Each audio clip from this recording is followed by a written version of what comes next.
What's up, guys? Okay, this is something I haven't made in a while, and I actually had a member ask me about it the other day, and I realized I had all this stuff at home to make it, so I'm going to make it and show you how easy it is, and it's a great healthy meal. If you like Asian food, you will like this. So it's just called the egg roll in a bowl, and basically all you need is a ground meat of your choice, some kind of shredded cabbage mix, or you could just use cabbage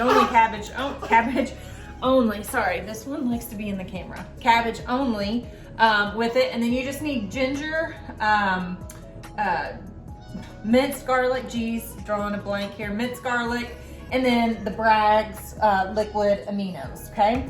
So today I don't have any minced garlic, I am out, so I am going to be using garlic salt. Actually, I think I have some garlic powder. So I'm probably gonna use my garlic powder instead. Yeah, I'm gonna use my garlic powder instead of the garlic salt, and then use salt and pepper to taste.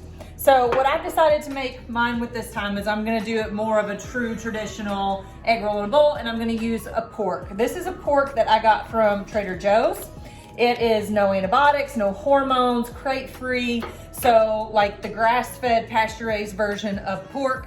It is a little higher fat meat, so if you're counting macros, make sure that you leave some extra fats in, which I did today for this meat. So it is gonna taste more traditional with the pork, but you could use grass-fed ground beef, you could use ground chicken, you could use ground turkey. I'm sure you could make this with tofu or tempeh if you wanted to do that as well. Just need to season it appropriately. And then I am going to use this mix that I got from Costco. It's a mix of cabbages, Brussels sprout, and kale. So it's got a little bit, a mixture of greens in it. But like I said, you could just use regular cabbage. One of my other favorites to use is the Cruciferous Crunch from Trader Joe's. It's got a bunch of different cabbages and kale and different mixes in it as well. And it's a really, really good mix to use for this. So what I'm gonna do is I'm gonna brown up my ground pork, and I'm going to saute this up in a pan. Then I am going to season my pork with my ground garlic, and then my ginger, and then my Bragg's and salt and pepper to taste. I'm not gonna say how much because, you know, some people might like a little soy and more ginger, some might like a little ginger and more soy. That is to your taste. I just recommend that taste as you're cooking it to decide how much you want. So I'm gonna get started and I will show you what it looks like. All right, so I have my pork in the pan. This is a little, I don't know what you call it, but I got it from Pampered Chef, and it is the best, and this is really hard to do one-handed, but you get the gist. This is the best little utensil if you're grounding up your meat, cooking it and browning it and grounding it up. This little thing will get it in the perfect size of pieces. And then I have my greens over here. I put a little bit of this extra virgin olive oil in the bottom of the pan, and then I put my greens in.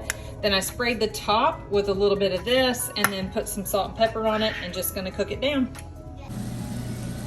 All right, so after I cooked down the greens and browned the pork, I combined the two. I did put the ginger and the garlic on the pork while it was cooking, so it would cook into the meat.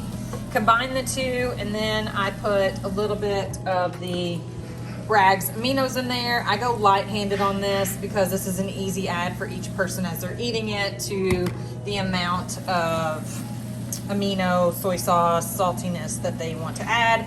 Throw a little more pepper in. Gonna let these cook together for a little bit and then serve. All right, so that is my egg roll in a bowl. Literally, maybe totally took 10 minutes top to finish to cook that guy up. Serve with whatever you want. You could get little wonton wrappers and actually stuff them with this mix and then bake them, and that would be delicious. I'm gonna serve a little bread on the side, these little baguettes that I got from Trader Joe's with it, and then a little bit of extra stuff that we just have in the fridge, some corn, stuff like that on the side to give us just a little more volume.